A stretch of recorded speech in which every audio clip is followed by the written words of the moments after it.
बिस्मिल्लाहिर्रहमानिर्रहीम। Depreciation problem discuss करते हैं।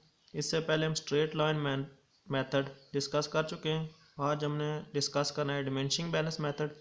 डिमिनिशिंग बैलेंस मेथड की एक हम सिंपल प्रॉब्लम डिस्कस करेंगे और एक वो प्रॉब्लम डिस्कस करेंगे जिसमें हम एसेट परचेज करेंगे, सेल करेंगे, नफ़ा नुकसान मालूम करेंगे और साल के दौरान उसकी प्राइस को किस तरह से एडजस्ट करना है, ये सारी चीज़ें हम सीखेंगे।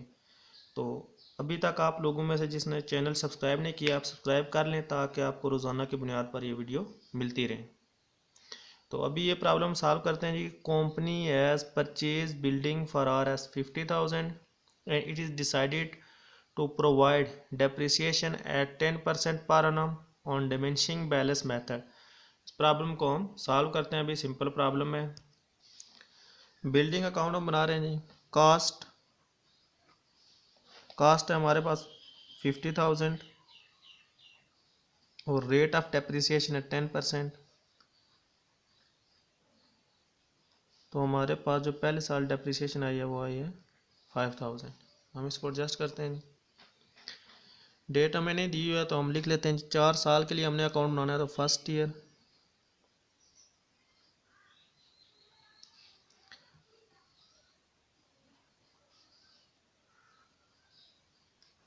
टू कैश 50,000 और पहले साल के आखिर पर हमारे पास जो डेप्रिसिएशन आई है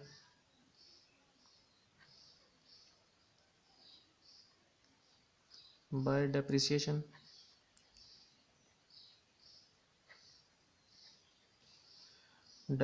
है हमारे पास 5,000।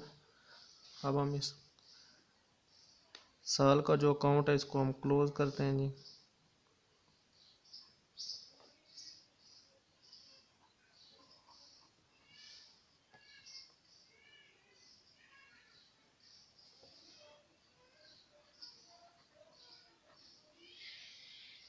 बैलेंस है हमारे पास 50,000 में 5,000 लेस करेंगे तो हमारे पास बैलेंस है जी 45,000।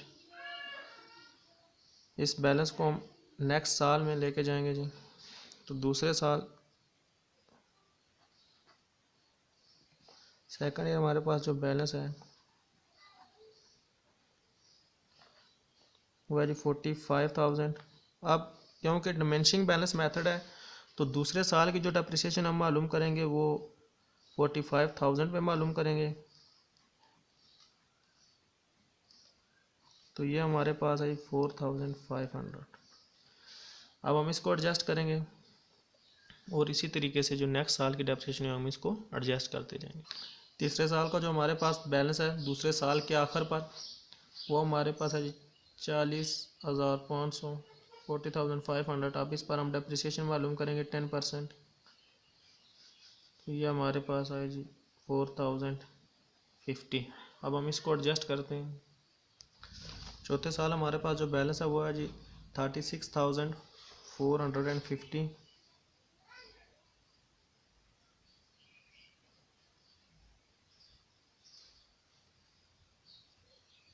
तो हमारे पास डेप्रिसिएशन है जी 3,645 3,645। अब हम इसको एडजस्ट करते हैं। डेप्रिसिएशन है हमारे पास 3,645।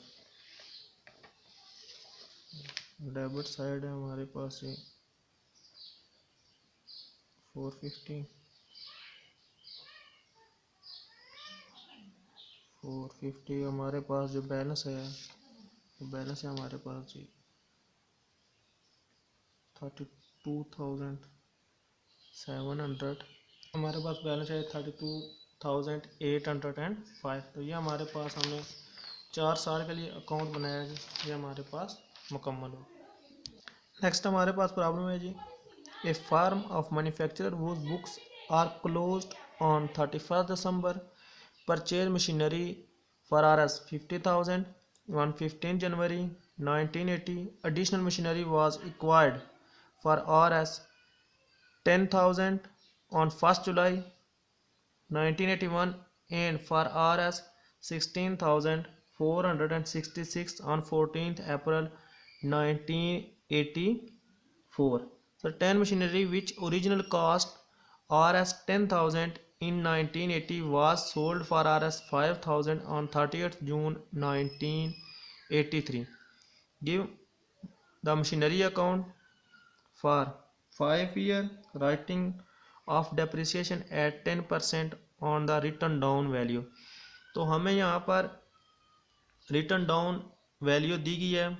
Return down value diminishing balance method और रिड्यूसिंग बैलेंस मेथड एक ही मेथड होता है, लेकिन हमें यहाँ पर परसेंटेज के साथ पर एनम नहीं दिया गया और ना ही दिया गया assume that the account are closed. लिहाजा हम full depreciation in year of purchase and no depreciation in year of sales को मेथड को लेकर चलेंगे। इससे पहले हम तफसील से एक वीडियो में डिस्कस कर चुके हैं कि किस तरह से हमें परसेंटेज दी गई हो तो हम कौन सा फार्मूला अप्लाई करेंगे, तो आप वो वीडियो देख सकते हैं। तो अभी हम इस क्वेश्चन को सॉल्व करते हैं। इसमें हमें मशीनरी की परचेज दी हुई है, फिर सेल दी हुई है, तो हम इन सारी चीज़ों को एडजस्ट करते हैं। 1980 में जो एसेट खरीदा है वो 50,000 का खरीदा है। 50,000 पे डेप्रिसिएशन 10%, हमारे पास आ गई 5,000। इसको हम अकाउंट में एडजस्ट करते हैं।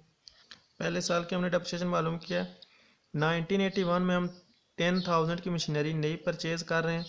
हम इसको यहाँ पर लिखते हैं जी। हमने बैलेंस लिख लिया। आप ये जो मशीनरी नई खरीदी है ये हमने खरीदी है जी 1 जुलाई को, तो हम लिखते हैं जी 1 जुलाई टू कैश।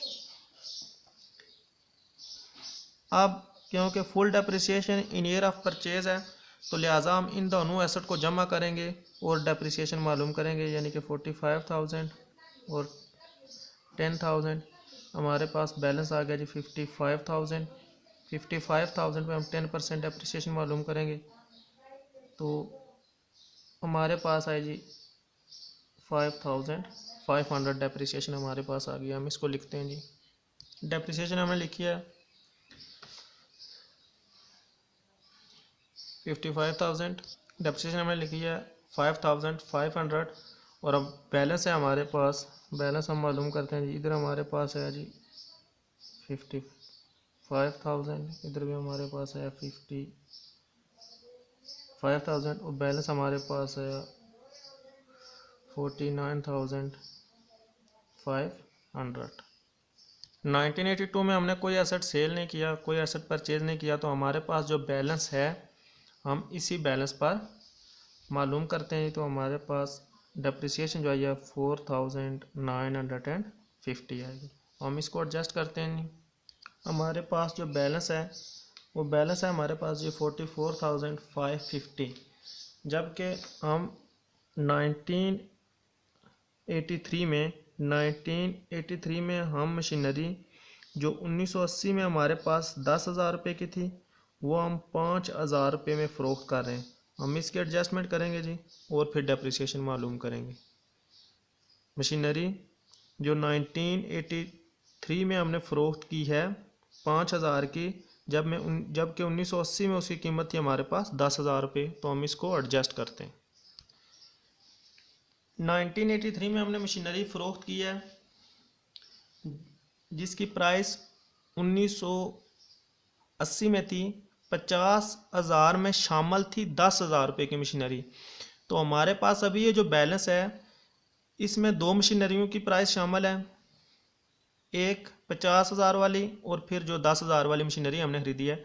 याद रखने की बात है कि 1981 वाली मशीनरी हमने ये 10,000 वाली नहीं फ़रोख्त किया है, बल्कि वो मशीनरी फ़रोख्त की है जो कि हमने 1980 में हमने परचेज़ की थी। तो अभी हम इसका बैलेंस मालूम करते हैं। इसके दो तरीके, एक तो डेप्रिसिएशन में आप रेशो का तरीका अप्लाई कर सकते हैं और दूसरा यह है कि आप इस पर अलग से डेप्रिसिएशन मालूम कर लें। यानी कि हम लिखते हैं कि कास्ट है हमारे पास इस मशीनरी की 1980 में 10,000। अब 10,000 फुल ईयर डेप्रिसिएशन होगी तो हमारे पास जो डेप्रिसिएशन इसकी आई वो आ गई 1,000। अब 1981 में हमारे पास जो डेप्रिसिएशन है, क्योंकि डिमिनिशिंग बैलेंस मेथड है तो 10,000 में से 1,000 हमने लेस कर लिया, तो हमारे पास जो अब इसकी बुक वैल्यू है वो है 9,000। 9,000 पे हम 10% डेप्रिसिएशन अप्लाई कर रहे हैं। हमारे पास जो डेप्रिसिएशन 1981 में इसकी आई वो आई है जी 900।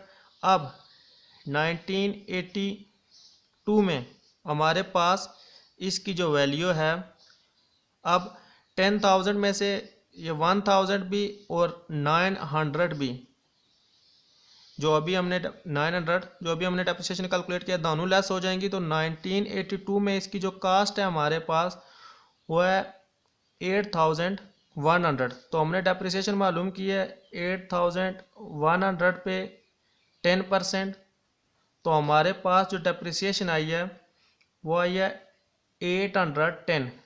अब हम इस डेप को टोटल करते हैं तो यह हमारे पास आती है जी 2,710।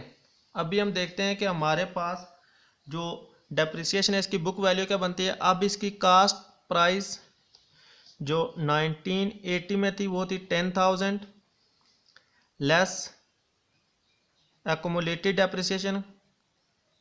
एक्युमुलेटेड मतलब मजमूआ डेप्रिसिएशन का वो है जी 2,710। अभी हमारे पास इसकी जो बुक वैल्यू आएगी, बुक वैल्यू हमारे पास आई 7,290। यह हमारे पास बुक वैल्यू है, जबकि हमने इसको सेल किया हमने 5,000 का। तो अब क्योंकि सेल की जो प्राइस है वो कम है, बुक वैल्यू ज़्यादा है, तो लिहाजा हमें लॉस हुआ है 2,290। यह हमारे पास प्राइस है लॉस की। अब यह मशीनरी हमने बेची तो 1983 में है, क्योंकि जो हमने शुरू में पढ़ा था कि इसके 7% के साथ पर annum नहीं दिया हुआ, तो लिहाजा full depreciation in year of purchase and no depreciation in year of sale के मेथड को हमने जहन में रखते हुए 1983 में हमने कोई भी डेप्रिसिएशन इस पर कैलकुलेट नहीं की है। तो हमारे पास अब हम लॉस को और डेप्रिसिएशन को एडजस्ट करते हैं। तो इस मशीनरी की हमारे पास जो 10,000 थी 1980 में, अभी वो मशीनरी हमने 5,000 में सेल कर दिया, जबकि उस पर हमें लॉस हुआ है 2,290। अब जो रिमेनिंग वैल्यू हमारे पास बचती है इस पर हमने डेप्रिसिएशन कैलकुलेट करनी है। अब इसमें से ये हमारे पास जो डेप्रिसिएशन है 44,550, इसमें से हमने 7,290 की मशीनरी जो है वो हमने सेल कर दिया, लिहाजा हम इसको लेस करेंगे, बाकी जो हमारे पास वैल्यू बचती है उस पर हम डेप्रिसिएशन कैलकुलेट कर लेंगे। अभी जो बाकी बैलेंस हमारे पास मौजूद है इस पर हम डेप्रिसिएशन मालूम करते हैं 10%। तो ये हमारे पास आई 3,726। हम इसको अब डेप्रिसिएशन लिखते हैं जी 31 दिसंबर है ये बाय डेप्रिसिएशन।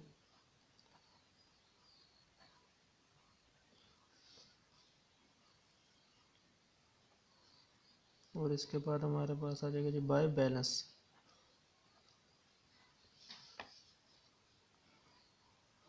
डेबिट साइड पर हमारे पास बैलेंस है जी 44,550 और डेबिट साइड पर हम इसी अमाउंट को लिखते हैं और फिर हम जो डिफरेंस आएगा वो हम बैलेंस लिखेंगे। हमारे पास बैलेंस आया 33,534 और फिर हम इस साल अप्रैल में एक नई मशीनरी भी ख़रीद रहे हैं जिसकी कास्ट है हमारे पास 16,466। तो ये हम अप्रैल में 14 अप्रैल है टू कैश 10,466। अब हम इन अमाउंटों को जमा कर लेंगे, क्योंकि full depreciation year of purchase है, तो लिहाजा हम ये नहीं देखेंगे कि ये हमने साढ़े 3 महीने बाद या 4 महीने बाद ख़रीदी है, तो लिहाजा हम इसको इस पर भी डेप्रिसिएशन मालूम करेंगे, वो पूरे साल की ही मालूम करेंगे। तो हमारे पास ये बैलेंस है जी 50,000, तो हम जो डेप्रिसिएशन मालूम करेंगे वो भी पूरे ही डेबिट बैलेंस पर मालूम करेंगे पूरे साल के लिए। 50,000 पे डेप्रिसिएशन हमारे पास आ गया जी 5,000, और बाय बैलेंस हमारे पास आ गया, बैलेंस हमारे पास आ गया जी 45,000। तो ये प्रॉब्लम हमने मुकम्मल की है जी। अल्लाह हाफ़िज़।